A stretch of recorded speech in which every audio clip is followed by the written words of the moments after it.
అన్నదాత అన్నదాత మీ అన్నదాత, చెమటోడ్చి ఆహారాన్నందించే రైతన్నా, అనునిత్యం నీ కండదండగా నిలిచే నేస్తం ఎవరన్నా. అన్నదాత అన్నదాత మీ అన్నదాత.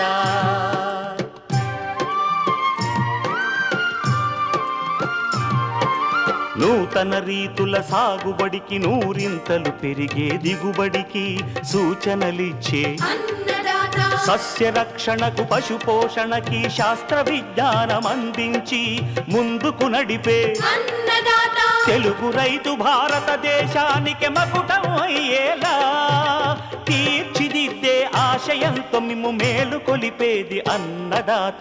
అన్నదాత అన్నదాత మీ అన్నదాత. అన్నదాత అన్నదాత మీ అన్నదాత.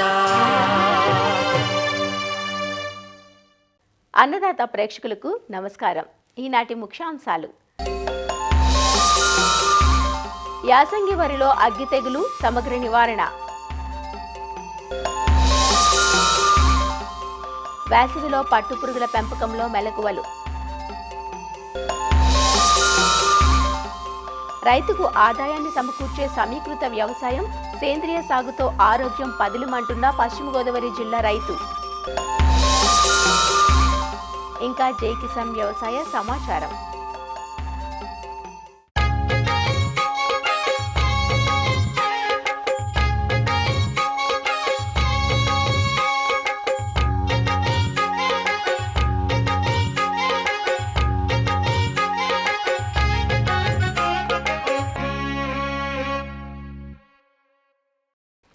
ఉభయ తెలుగు రాష్ట్రాల్లో ప్రధానంగా పండించే ఆహార ధాన్యపు పంట వరి. ప్రస్తుతం వాతావరణంలో వస్తున్న మార్పుల వల్ల వరి పైరును అనేక రకాల తెగుళ్లు ఆశించి దిగుబడులను గణనీయంగా దెబ్బతీస్తున్నాయి. యాసంగి వరి పంటకు ఎక్కువగా నష్టం కలిగించేది అగ్గి తెగులు. ఇది ఆశిస్తే దిగుబడి దాదాపు 20 నుంచి 30% వరకు తగ్గే ప్రమాదం ఉంటుంది. తెగులు తీవ్రమైన పరిస్థితుల్లో నష్ట శాతం అధికంగా ఉంటుంది. ఈ తెగులు నారుమడి నుంచి మొదలై ప్రధాన పొలంలోకి విస్తరిస్తుంది. వెన్ను దశలో మెడ విరుపుగా ఆశించి తన ప్రతాపాన్ని చూపిస్తుంది. మరి వరిలో అగ్గి తెగులు నివారణకు ఎలాంటి యాజమాన్య చర్యలు చేపట్టాలి అనే వివరాలను మనకు అందిస్తున్నారు ప్రొఫెసర్ జయశంకర్, తెలంగాణ రాష్ట్ర వ్యవసాయ విశ్వవిద్యాలయం జగిత్యాల ప్రాంతీయ వ్యవసాయ పరిశోధనా స్థానం శాస్త్రవేత్త సుమలత. యాసంగిలో వరి పంటలో వచ్చే ముఖ్యమైన ప్రధాన సమస్య అగ్గి తెగులు. అయితే ఈ అగ్గి తెగులను మనం గమనించుకున్నట్టయితే ఆకులపైన, కనుపులపైన, తర్వాత మెడపైన, ముఖ్యంగా ఈనిక దశలో మనం గమనించవచ్చు. ఈ అగ్గి తెగులు అనేది మనకు పైరికిలేరియా అనే శిలీంధ్రం వల్ల రావడం జరుగుతుంది. అగ్గి తెగులు లక్షణాలు గమనించినట్టయితే ఆకులపైన చిన్న చిన్న గోధుమ రంగు మచ్చలు అనేవి కనిపిస్తాయి. అనుకూలమైన వాతావరణ పరిస్థితుల్లో ఈ మచ్చలు అనేవి పెరిగి నూలుకండ ఆకారంలోకి మారి మొనలు కొన్నతేలి ఉండి మధ్యలో అంతా బూడిద లేదా తెలుపు రంగులో ఉండి అంచుల వెంబడి గోధుమ రంగు వర్ణాన్ని మనం గమనించవచ్చు. ఈ మచ్చలు పెరిగి ఒకదాంతోనొకటి కలిసి ఆకంతా వ్యాపించి ఆకు ఎండిపోయే అవకాశం అనేది ఉంటుంది. తీవ్ర ఉధృతి మనం గమనించినట్టయితే అగ్గి తెగులు ఆశించిన పొలాన్ని మనం దూరం నుంచి చూసినట్టయితే మొత్తం ఎండిపోయినట్టుగా, కాలిపోయినట్టుగా మనకు గమనించడం జరుగుతుంది. ముఖ్యంగా ఇప్పుడున్న దశలో మనకి పంట గమనించినట్టయితే ఈనిక దశలో మెడ భాగంలో గోధుమ లేదా నలుపు రంగు మచ్చలనేవి ఏర్పడి క్రమేపీ ఆ మెడ విరిగి శిలీంధ్రం అనేది కణజాలంలో వ్యాపించడం ద్వారా పోషకాలు అనేవి కంకికి అందక కంకి విరిగిపోయి మెడవిరుపు మనం గమనించవచ్చు. అయితే ఈ మెడవిరుపు రావడం వల్ల గింజలు నిండక తాలుపోయి ఉండడం అనేది జరుగుతుంది. ఒకవేళ గింజలు నిండినా సరే ఆశించినటువంటి పంట నుంచి మనకి వచ్చేటువంటి బియ్యంలో నూక శాతం అనేది ఎక్కువగా ఉండే అవకాశం అనేది ఉంది. దీని నివారణకి మనము గమనించిన వెంటనే ట్రైసైక్లోజోల్ 0.6 గ్రాములు లేదా ఐసోప్రోథయోలిన్ అనే మందును 1.5 ml లీటర్ నీటికి లేదా కాసుగా మైసిన్ 2.5 ml లీటర్ నీటికి కలిపి పిచికారీ చేసుకున్నట్టయితే ఈ అగ్గి తెగుల్ని నివారించుకోవచ్చు. అంతేకాకుండా తెగుళ్ళను తట్టుకునే వరి రకాలని మనం ఎంచుకున్నట్టయితే ఈ అగ్గి తెగుల్ని కొంతవరకు సమర్థవంతంగా నివారించుకోవచ్చు. ముఖ్యంగా మనకి RNR 15048 కానీ, లేదంటే వరంగల్ రైస్ 1, WGL 915 కానీ, లేదా తెలంగాణ వరి 2, తెలంగాణ వరి 3 వంటి రకాలు కొంతవరకు అగ్గి తెగుల్ని తట్టుకొని అధిక దిగుబడిని ఇచ్చేటువంటి వరి వంగడాలు. ఈ విధంగా మనం పాటించినట్టయితే అగ్గి తెగుల్ని సమర్థవంతంగా నివారించుకోవచ్చు.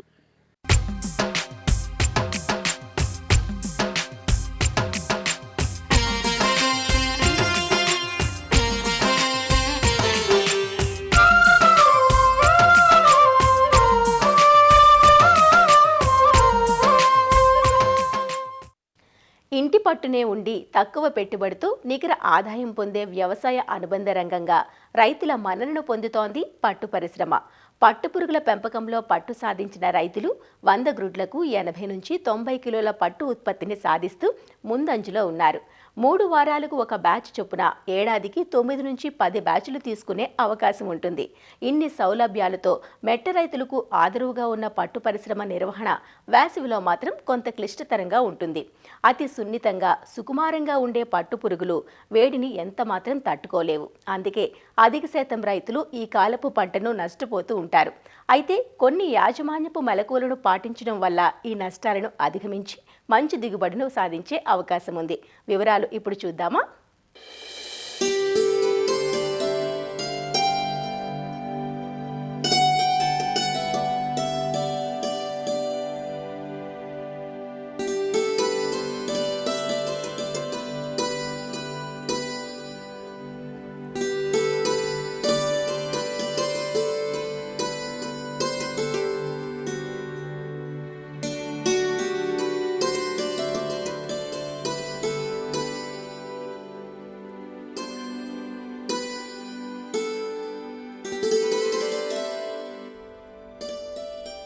పట్టు పరిశ్రమలో 2 ప్రధాన అంశాలుంటాయి. ఒకటి పట్టుపురుగుల పెంపకం కాగా, రెండవది మల్బరీ తోటల పెంపకం. ఈ 2 అంశాల్లోనూ జాగ్రత్తలు తీసుకున్నప్పుడే నాణ్యత గల పట్టు ఉత్పత్తిని సాధించగలం. పట్టుపురుగులు చాలా సున్నితమైనవి కావటం వల్ల వాతావరణంలోని అనుకూలత, ప్రతికూలతలను బట్టి ఉత్పత్తి, నాణ్యత ఆధారపడి ఉంటుంది. వేసవిలో ఉండే విపరీతమైన ఉష్ణోగ్రతలు, పొడి వాతావరణం పురుగుల మనుగడకు తీవ్ర ఇబ్బందిని కలిగిస్తాయి. సాధారణంగా రైతులు చాకీ కట్టాక ఆ పురుగులను తెచ్చుకుని షెడ్డులో పెంపకం చేస్తారు.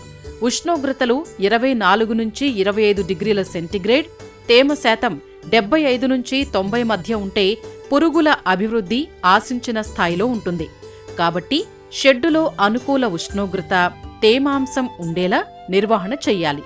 పట్టుపురుగుల షెడ్డును తూర్పు, పడమర దిశలో ఉండేలా నిర్మించుకోవాలి.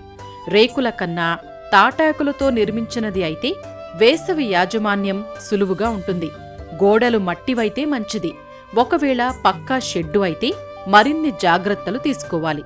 ఎండ వేడిమి, సూర్యకాంతి నేరుగా షెడ్డుపై పడకుండా షెడ్డు చుట్టూ చెట్లను పెంచాలి.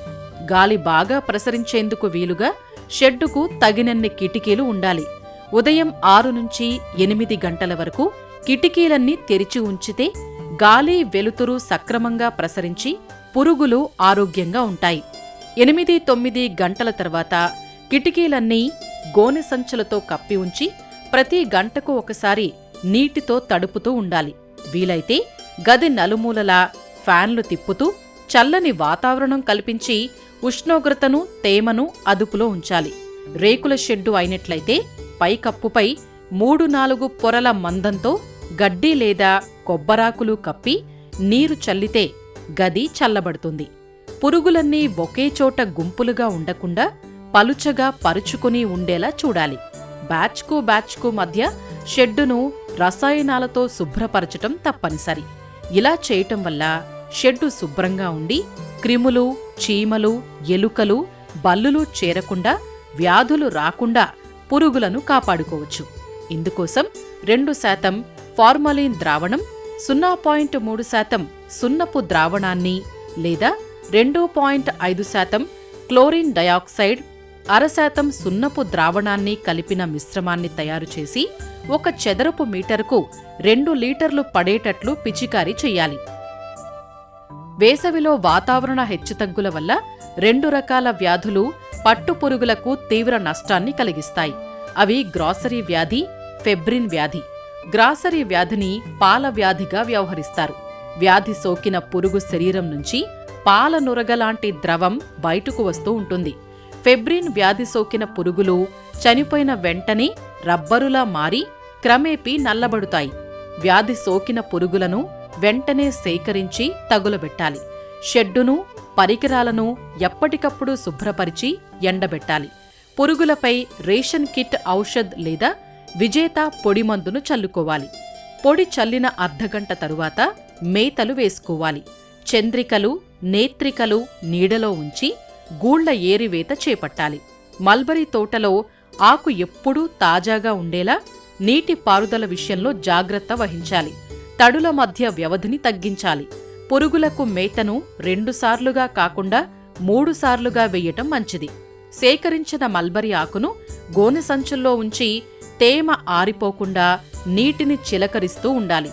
గది చుట్టూ బ్లీచింగ్ పౌడర్ చల్లి లోపలికి ఎలాంటి క్రిమికీటకాలు చేరకుండా జాగ్రత్తలు తీసుకున్నట్లయితే వేసవిలోనూ పట్టుపురుగుల పెంపకాన్ని లాభదాయకంగా చేపట్టవచ్చు.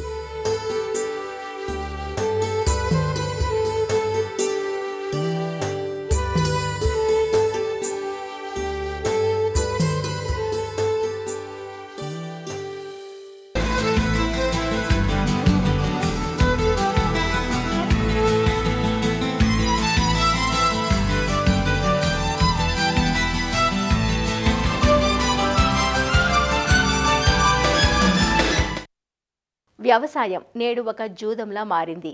ఎప్పుడు కలిసొస్తుందో, ఎప్పుడు తుడిచిపెట్టుకుపోతుందో తెలియని పరిస్థితి. అందుకే ఆ రైతు వ్యవసాయ అనుబంధ రంగాలను మేళవించి సాగును లాభాల బాటగా మలుచుకున్నాడు. రొయ్యల సాగుతో పాటు ఒక ప్రణాళిక ప్రకారం గట్లపైనే సేంద్రియ పద్ధతిలో పండ్లు, కూరగాయ మొక్కలను పెంచుకోవటం, పాడి, జీవాలు, కోళ్లు వంటి అనుబంధ రంగాలను జోడించి సాగులో ఒడిదుడుకులను అధిగమిస్తున్నాడు.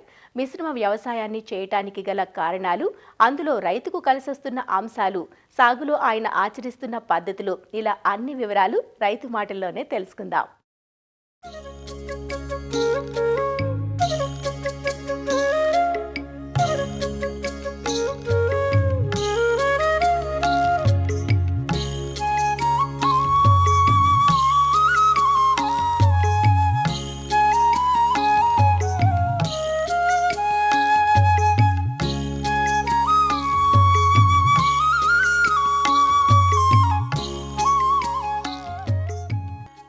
పాడి ఆవును ఎంతో అందంగా అలంకరించి లక్ష్మీదేవికి ప్రతిరూపంగా చూసుకుంటున్న ఈ రైతు మోటుపల్లి రామకృష్ణ.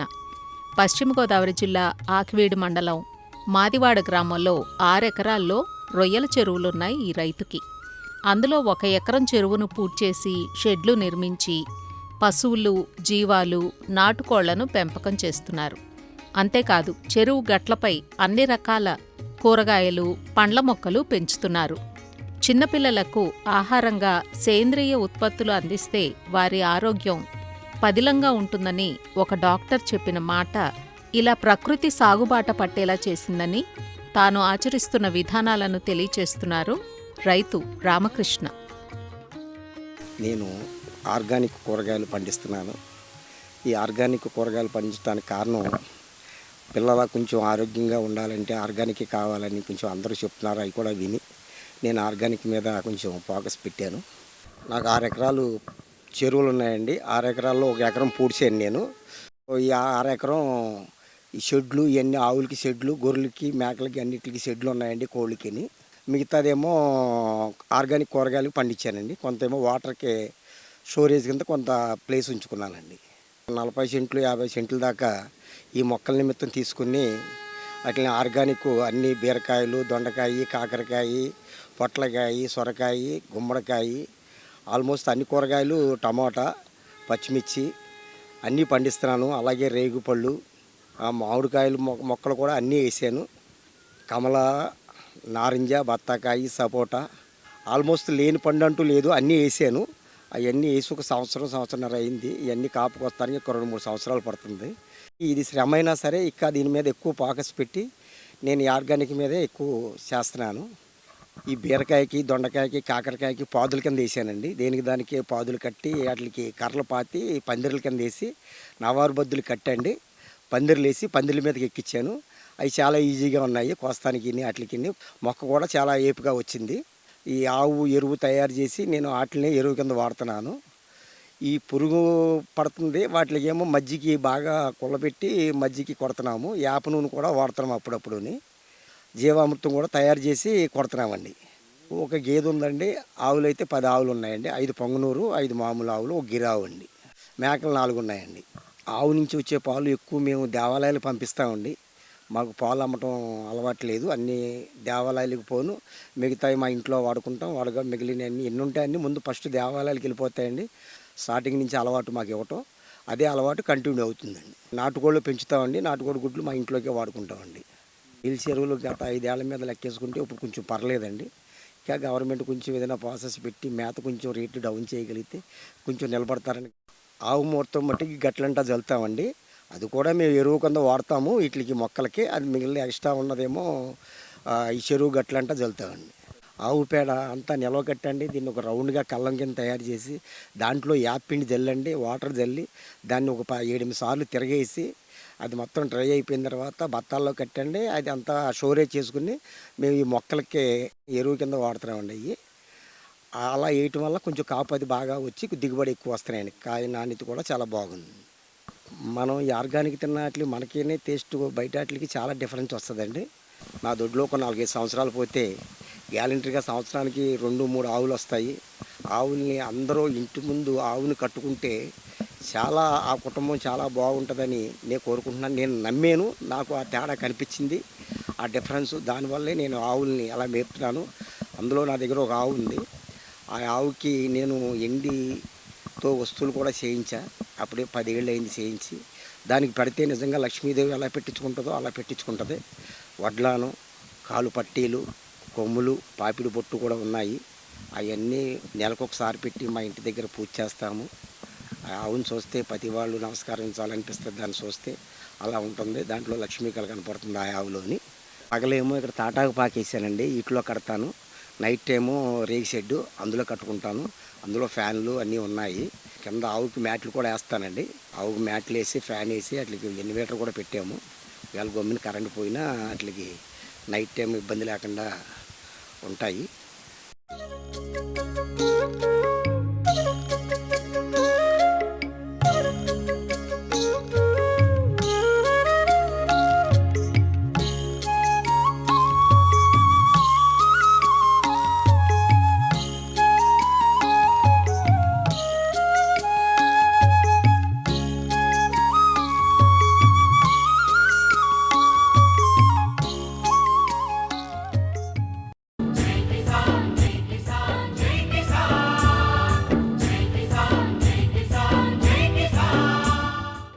వ్యవసాయ సమాచారం ఇప్పుడు జై కిసాన్లో చూద్దాం. నెల్లూరు జిల్లాలో రబీ ధాన్యం అమ్మకాలు ముమ్మరమయ్యాయి. పౌర సరఫరాల శాఖ ఆధ్వర్యంలో కొనుగోళ్లు జరుగుతున్నాయి. అయితే ధాన్యం కోతల సమయంలో ఉన్న ధరలు ప్రస్తుతం లేవంటూ రైతులు ఆందోళన చెందుతున్నారు. మిల్లర్లు, వ్యాపారులు కుమ్మక్కై అమాంతంగా ధరలు తగ్గించి కొనుగోలు చేస్తున్నారని రైతులు మండిపడుతున్నారు. 10 రోజుల క్రితం 22,000 ఉన్న 850 కిలోల పుట్టి ధర ప్రస్తుతం 17 నుంచి 18,000 మధ్య పలుకుతోందంటూ రైతులు వాపోతున్నారు. వారం కిందట 22,000 ఉండిందండి. ఇప్పుడు దళారులు, వ్యాపారస్తులు కుమ్మక్కయ్యి రేట్లు కాస్త 17,500కి వచ్చినాయి. ఎవరు కొలవట్లేదు, దాన్ని ఏమో అధికారులు పట్టించుకోవట్లేదు. 22,000 కానించి తగ్గుతా ఇప్పుడు 17,500కి వచ్చింది. రేపు 16,000కి వస్తుంది. చూసింది ఇప్పుడు పెట్టుబడి కూలి మనిషిని ఇస్తే 20 రూపాయలు. 25 అన్న అమ్మితే మాకు కూలి ఖర్చులు అవి వచ్చి 10 రూపాయలు ఉంటాయి. ఈ డబ్బులకి మాకు గిట్టుబాటే లేదు. దళారులు, అధికారులు కుమ్మక్కయ్యి ఇప్పుడు మా ఒడ్లు అసలు కొనేవాళ్ళు లేరు. 16,000కి 17,000కి అడుగుతున్నారు జీలకర్రలు, బీపీటీలు. అంతకంటే జాస్తి అడగట్లేదు. అందుకని ఎండబోసుకున్నాం. ఎండబోసినా రేట్ అమ్మితే నమ్మకం లేదు. మరీ దారుణంగా ఉందన్న. నిన్నటి దాకేమో 20,000, 22,000 షుగర్లు వేస్తున్నారు. ఈరోజు రాత్రికి వేయడమున 18,000, 17,000 అన్నారు. ఇట్లా ఉంటే ఎట్టన్నా పరిస్థితి. జిల్లాలో ఈ రబీ సీజన్లో 5 లక్షల ఎకరాలలో రైతులు వరి సాగు చేశారు. మార్చి 10వ తేదీ నుంచి వరి కోతలు ముమ్మరంగా కొనసాగుతున్నాయి. ప్రభుత్వం ప్రకటించిన మద్దతు ధర పుట్టి ఏ గ్రేడ్ రకానికి 20,306, సాధారణ రకానికి 20,136 ధర ఉంది. మొదట్లో మద్దతు ధర కంటే ఎక్కువ ధరకు కొనుగోలు చేసిన వ్యాపారులు ఒక్కసారిగా ధరలు తగ్గించేస్తున్నారంటూ రైతు సంఘం నాయకులు మండిపడుతున్నారు. దాదాపు ధాన్యం పంట 50% పైన మార్కెట్లోకి వచ్చేసింది. మొదట్లో పుట్టి 850 కేజీలు 22,000 కొన్నారు. ఒక 10 రోజుల తర్వాత 20,000 అన్నారు. ఇప్పుడు 17,000. నెమ్ము శాతం ఉంది అని ఒక కారణం చెప్తున్నారు. నెమ్ము శాతానికి బదులుగా వాళ్ళు పుట్టి 850 కేజీలు అయితే 920 నుంచి 950 కేజీలు అదనంగా, అంటే 100 కేజీలు అదనంగా తీసుకుంటా ఉన్నారు. అయినా 17,500. నెల్లూరు జిల్లాలో ఇంచుమించు 6 లక్షల ఎకరాల్లో 20 లక్షల పుట్లు ధాన్యం వస్తుందని వ్యవసాయ శాఖ కానీ మా రైతు సంఘాలు కానీ అంచనాకు వచ్చాయి. ఇప్పటికి దాదాపు 7 లక్షల 8 లక్షల మెట్రిక్ టన్నుల ధాన్యం మార్కెట్లోకి వచ్చేసింది. రైతులు అమ్ముకున్నారు అయిన కాడికి. పుట్లు లెక్కన ధాన్యం ఆ పద్ధతి పక్కన పెట్టి క్వింటా లెక్కన కొనమన్నాం. 22% లోపు ఉంటే నెమ్ము శాతం, 1% 1 కేజీ అదనంగా, అంటే 22 ఉంటే 5 కేజీలు తీసుకోమన్నాం. టన్నుకి 50 కేజీలు అదనంగా తీసుకొని మద్దతు ధర 20,300 ఇవ్వమని చెప్పినాము. ఎన్ని చెప్పినా ఏం చేసినా ఒక్కటి కూడా అమలు కాలేదు. GPS పెట్టారు, దాంతో ట్రాక్టర్లు అసలు లారీలు రావడమే లేదు. గోతాలు కొనుగోలు కేంద్రాలకు ఇవ్వాల్సింది తీసుకెళ్ళి మిల్లర్లకు ఇచ్చారు. మిల్లర్లు బయట మార్కెట్ చేసుకుంటున్నారు. నెల్లూరు జిల్లాలో కొనుగోలు కేంద్రాలు నామమాత్రం ప్రారంభించారు కానీ ఆ సెంటర్లో గోతాలు లేవు, ఏమీ లేవు. దళారులు వాళ్ళు ఇష్టం వచ్చిన కాడికి తగ్గించి రేటులు తగ్గించేసి 23,000 ఉన్న రేటు ఒక్కసారిగా 18,000కి 17,000కి పడిపోయింది. నిబంధనలకు అనుగుణంగానే ధాన్యం సేకరణ జరుగుతోందంటూ పౌర సరఫరాల శాఖ అధికారులు చెబుతున్నారు. బహిరంగ మార్కెట్లో వ్యాపారులు ధరలు తగ్గిస్తున్నారే తప్ప ప్రభుత్వ కేంద్రాల్లో రైతులకు ఎలాంటి నష్టం ఉండదంటూ చెబుతున్నారు. మార్చి 10వ తారీఖు నుంచి ధాన్యం హార్వెస్టింగ్ అనేది జరుగుతూ ఉంది. మనకి ఇక్కడ పండించే పంట అంతా కూడా ఫైన్ వెరైటీ కావటం వల్ల RNR వెరైటీ 24,000 పుట్టి 850 కేజీలు, దాని ధర 24,000. KNM ధర 22,000. KNMలో కూడా 2 రకాలు ఉన్నాయి. KNM 1638, 733 అనేటువంటి వెరైటీలు. అవే కాకుండా 7715 అనే వెరైటీ కూడా మనకి 22,000 పలకటం జరిగింది. ఆ విధంగానే బీపీటీలు కూడా మనకి ప్రారంభంలో 20,000 నుంచి 20,500 వరకు ప్రభుత్వ మద్దతు ధర కంటే కూడా బయట బహిరంగ మార్కెట్లో ఎక్కువగా దొరకటం వల్ల రైతులందరూ కూడా చాలా సంతోషపడ్డారు. అదే క్రమంలో ఒక 1 వీక్ తర్వాత యుద్ధం పేరు చెప్పి కొంతమంది దళారులు అదేవిధంగా వాతావరణాన్ని దాని ఫోర్కాస్ట్ని అడ్డం పెట్టుకుని ఒక్కసారి అమాంతంగా రేట్లు తగ్గించడం, ఆ తగ్గించేటువంటి క్రమంలో ప్రభుత్వం వారు ఈ కఠినమైనటువంటి చర్యలు తీసుకుని ప్రభుత్వం ఏర్పాటు చేసినటువంటి కొనుగోలు కేంద్రాల ద్వారా రైతులకు కనీస మద్దతు ధర లభించే విధంగా ఏర్పాటు చేయటం జరిగింది. జిల్లాలో 160 కొనుగోలు కేంద్రాలను ఏర్పాటు చేసి వాటి ద్వారా ప్రతి ఒక్క రైతు కూడా ఎక్కడా కూడా ఈ దళారుల మాటలు, తర్వాత మిగతా మీడియేటర్స్ మధ్యవర్తుల మాటలు ఇవేమీ నమ్మకుండా కూడా రైతులు కనీస మద్దతు ధరకి తమ యొక్క ధాన్యాన్ని ప్రభుత్వ కొనుగోలు కేంద్రాలకు ఇచ్చి దాన్ని మద్దతు ధర పొందాలని చెప్పేసి మనమంతా కూడా రైతుల్లో కూడా అవేర్నెస్ కల్పించడం జరిగింది. సో ఎవరైనా కానీ రేట్లు తగ్గించి ఈ ధాన్యాన్ని కొనుగోలు చేయాలనేటువంటి ఉద్దేశంతో ఉంటే వాళ్ళ మీద కఠిన చర్యలు తీసుకోవడం జరుగుతుందని చెప్పేసి ప్రభుత్వ యంత్రాంగం అంతా కూడా గట్టిగా చెప్పడం జరిగింది. ఎకరానికి 40,000 నుంచి 50,000 వరకు పెట్టుబడి పెట్టామని తగ్గిన ధరలతో నష్టపోవాల్సి వస్తోందంటూ రైతులు వాపోతున్నారు. తమ అవసరాన్ని వ్యాపారులు అవకాశంగా మార్చుకుని ధరలు తగ్గిస్తున్నారని అధికారులు చొరవ తీసుకుని ధాన్యం సేకరణలో నిబంధనలు సడలించి ధాన్యం సేకరణ చేపట్టాలంటూ రైతులు కోరుతున్నారు. మరిన్ని విభిన్న అంశాలతో రేపటి అన్నదాతలో మళ్ళీ కలుసుకుందాం. నమస్కారం. అన్నదాతలు తమ సందేహాలు, సమస్యలను 18004254085 టోల్ ఫ్రీ నంబర్లో ఉదయం 10 నుంచి 11 గంటల మధ్య పని దినాలలో సంప్రదించగలరు.